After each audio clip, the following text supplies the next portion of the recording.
Hello my dear friends, હું રાજા રિદ્ધિ સ્વાગત કરું છું આપનું કોમ્પિટિટિવ ડીજી ક્લાસ ચેનલમાં. ફ્રેન્ડ્સ, આપણે બંધારણના ઓલરેડી 2 વિડિયો મૂકી દીધા છે અને આજે આપણે ત્રીજો વિડિયો એટલે કે બંધારણનો પાર્ટ 3 શરૂ કરવા જઈ રહ્યા છીએ. જેને પણ અગાઉના 2 વિડિયો જોયા નથી એ પ્લેલિસ્ટમાં જઈ બંધારણનું પ્લેલિસ્ટ બની ગયું છે, એમાં જઈને જોઈ લેજો. ઓકે, તો આજે આપણે પાર્ટ 3 શરૂ કરીએ છીએ, પણ પહેલા 3 પ્રશ્ન છે આજના જ વિડિયોમાં આવી જશે. જો તમને આ ત્રણેય પ્રશ્ન આવડે છે તો સૌથી પહેલા વિડિયો સ્ટોપ કરો અને આ ચારેયના આન્સર આપો અને પછી જ આગળનો વિડિયો જોજો.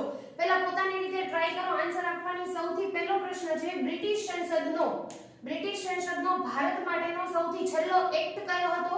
બ્રિટિશ સંસદનો ભારત માટેનો સૌથી છેલ્લો એક્ટ કયો હતો?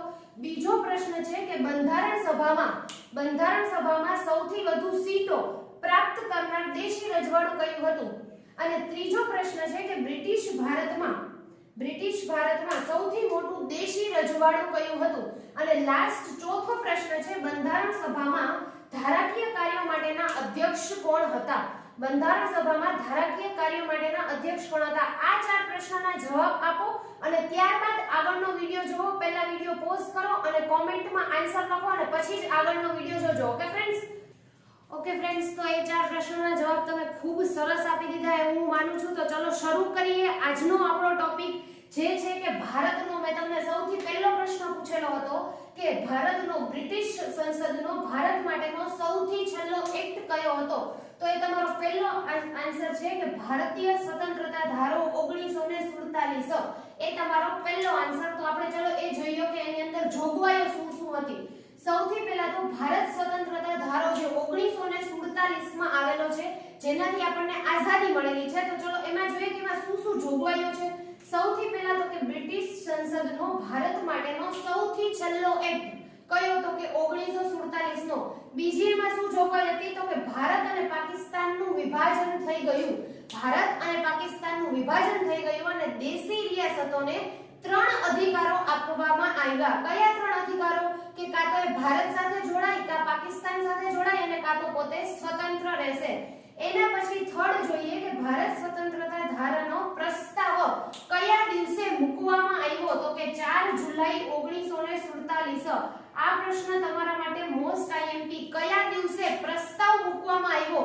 4 જુલાઈ 1947 ના દિવસે, જેનો સ્વીકાર 18 જુલાઈ 1947 ના દિવસે થયો. 18 જુલાઈ 1947 ના દિવસે થયો. કોના દ્વારા સ્વીકાર થયો? તો કે બ્રિટનના સમ્રાટની સિગ્નેચર થઈ અને ત્યારબાદ આપણને આઝાદી મળી. પછી જોઈએ તો કે ભારત સચિવ અને વાઇસરોય આ બંનેનું પદ સમાપ્ત થઈ ગયું. કયા ધારાથી? 1947 ના ધારાથી. એના પછી 14મી ઓગસ્ટ 1947 ના દિવસે આજે પણ પાકિસ્તાન છે પોતાની આઝાદીનો દિવસ મનાવે છે. એટલે કે 14 ઓગસ્ટ 1947 ના દિવસે પાકિસ્તાનને આઝાદી મળી અને 15મી ઓગસ્ટ 1947 ના દિવસે આપણા ભારતનો નવો જન્મ થયો, એટલે કે ભારત અસ્તિત્વમાં આવ્યું. ત્યારબાદ બંનેને એટલે કે ભારત દેશ અને પાકિસ્તાન બંને અલગ થઈ ગયા હતા. એ બંને પોતપોતાનું નવું બંધારણ ઘડશે. નવી બંધારણ સભા પાકિસ્તાન માટે રચના થશે અને ત્યારબાદ જ્યાં સુધી નવું બંધારણ ન બને, જ્યાં સુધી બંને દેશ પોતાનું નવું બંધારણ બનાવી લેતા નથી, ત્યાં સુધી શું કરશે ભાઈ? તો કે 1935 નો જે ધારો છે એની જોગવાઈ લાગુ રહેશે. ઓકે ફ્રેન્ડ્સ, તો આ 1947 નો જે સ્વતંત્રતા ધારો હતો એમાં આટલી જોગવાઈ હતી. ફરીથી ક્વિક રિવિઝન કરી લઈએ અને જોઈ લઈએ કે બ્રિટિશ સંસદનો ભારત માટેનો સૌથી છેલ્લો એક્ટ કયો છે? ભારત સ્વતંત્રતા ધારો 1947. નેક્સ્ટ તો કે આ ધારામાં શું જોગવાઈઓ હતી? તો કે ભારત અને પાકિસ્તાનનું વિભાજન થયું અને દેશી રિયાસતોને 3 અધિકારો આપવામાં આવ્યા. ભારત સાથે જોડાય, પાકિસ્તાન સાથે જોડાય અથવા તો પોતે સ્વતંત્ર રહે. એના સિવાય ભારત સ્વતંત્રતા ધારો છે એનો પ્રસ્તાવ કયા દિવસે મૂકવામાં આવ્યો? એની તારીખ ખાસ યાદ રાખવી. 4 જુલાઈ 1947, જેનો સ્વીકાર 18 જુલાઈ 1947 ના દિવસે કોના દ્વારા કરવામાં આવ્યો? બ્રિટનના સમ્રાટ દ્વારા. અને કયા 2 પદ સમાપ્ત થયા આ ધારાથી? તો કે ભારત સચિવ અને વાઇસરોય 2 પદની સમાપ્તિ થઈ. ત્યારબાદ 15મી ઓગસ્ટ 1947 ના દિવસે પાકિસ્તાને એનો આઝાદી દિવસ મનાવ્યો અને 14મી ઓગસ્ટ 1947 ના દિવસે પાકિસ્તાન આઝાદ થયું અને 15મી ઓગસ્ટ 1947 ના દિવસે ભારત આઝાદ થયું અને ત્યારબાદ બંને પોતપોતાનું સ્વતંત્ર બંધારણ ઘડશે એવું નક્કી કરવામાં આવ્યું અને બંનેની બંધારણ સભા અલગ થશે એવું પણ નક્કી થયું અને ત્યારબાદ લાસ્ટ કે જ્યાં સુધી નવું બંધારણ ન બને, જ્યાં સુધી બંને દેશ પોતપોતાનું નવું બંધારણ બનાવી લેતા નથી ત્યાં સુધી 1935 ના એક્ટની જોગવાઈઓ લાગુ થશે.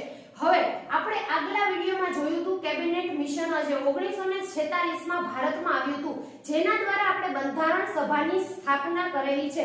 જો તમે વિડિયો ન જોયો હોય તો જોઈ લેજો અને એમાં આપણે કહ્યું હતું કે બંધારણ સભા માટે ચૂંટણીઓ કરવામાં આવી. કેવી ચૂંટણી? તો કે પરોક્ષ ચૂંટણી કરવામાં આવી.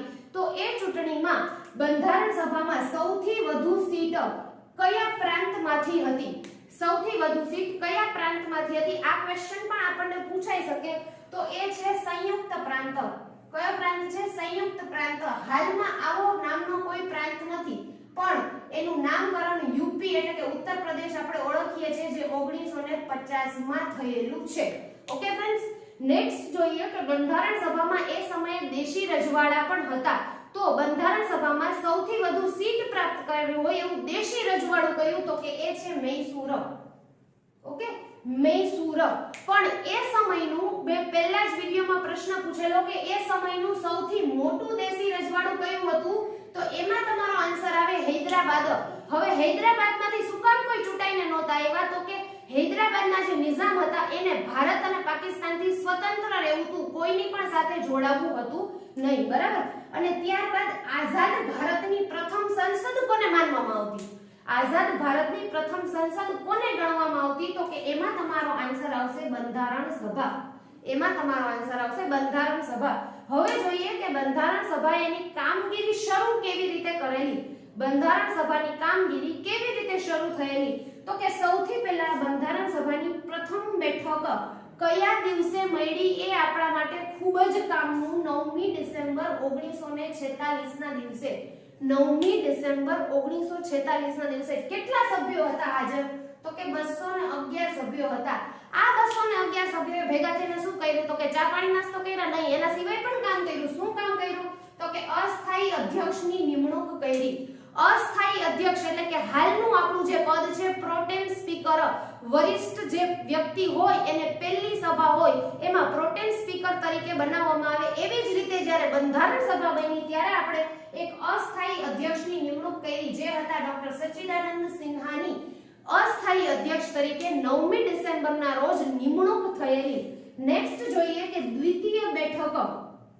હવે આ બંધારણ સભા હતી એક સાથે બે કામ કરતી. કયું? તો કે એક કામ એ કરતી કે બંધારણ બનાવવું અને બીજું કામ એ સમયે બ્રિટિશરોએ ભારતને પોતાનો દેશ સોંપી દીધો હતો કે આ તમારો દેશ ભાઈ તમે સાચવો, એટલે ધારા ઘડવાનું પણ કામ કરતી. કાયદો અને વ્યવસ્થા દેશમાં વ્યવસ્થિત જળવાઈ રહે છે એ કામ પણ બંધારણ સભા જ કરતી. એટલે એ લોકોની મીટિંગ એક દિવસના અંતરે મળતી હતી. એટલે સૌથી પહેલી મીટિંગ 9મી ડિસેમ્બરના મળી અને ત્યારબાદ 11મી ડિસેમ્બર 1946 ના દિવસે એ લોકોએ બીજી મીટિંગ બોલાવી. ત્યારે શું કર્યું? તો કે એક સ્થાયી અધ્યક્ષની નિમણૂક કરી લીધી.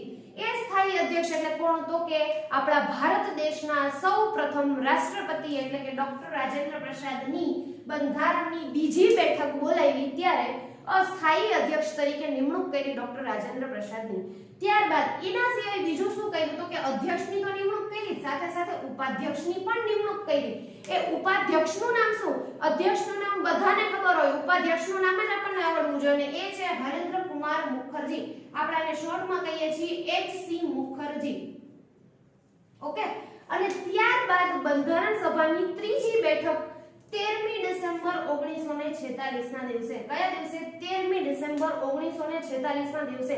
આ દિવસે શું મહત્વનું કામ થયું? તો કે ડોક્ટર જવાહરલાલ નહેરુ દ્વારા ઉદ્દેશ્ય પ્રસ્તાવ રજૂ કરવામાં આવ્યો. જવાહરલાલ નહેરુ દ્વારા ઉદ્દેશ્ય પ્રસ્તાવ રજૂ કરવામાં આવ્યો અને આ જ ઉદ્દેશ્ય પ્રસ્તાવ આગળ જતા આપણું શું બન્યું? આમુખ બનેલું છે. ઓકે. હવે છેલ્લો પ્રશ્ન અને મેં તમને જે આગળના પ્રશ્નમાં ચોથો પ્રશ્ન પૂછેલો એ કયો હતો કે બંધારણ સભામાં ધારાકીય કામો માટેના અધ્યક્ષ કોણ હતા? ધારાકીય કામો માટેના અધ્યક્ષ કોણ હતા? તો એ હતા જીવી માવડંકર. જીવી માવડંકર. ઓકે ફ્રેન્ડ્સ, તો આજે આપણે આપણે જોયું કે ભારત સ્વતંત્રતા ધારો 1947 અને બંધારણ સભાએ શરૂ કરેલી એની કામગીરી.